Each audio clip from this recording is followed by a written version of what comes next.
నాకు ఎవరి మీద కోపం లేదు, మీ మీద అభిమానం ఉంది.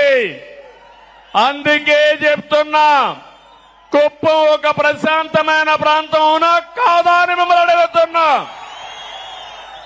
మీకు ప్రశాంతత కావాలనా లేదా అని అడుగుతున్నా. ఈ రోజు మీ తరపున ఈ యొక్క ఎన్టీఆర్ మెమోరియల్, ఎన్టీఆర్ విగ్రహం సాక్షిగా చెప్తున్నా, ఎవడైనా కుప్పంలో రౌడీజం చేశారో చేస్తారు,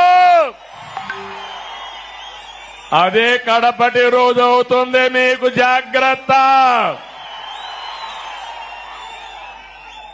రౌడీజం గాని, గంజాయి గాని, అక్రమ వ్యాపారాలు గాని ఈ ప్రశాంతమైన పవిత్రమైన కుప్పంలో చేయడానికి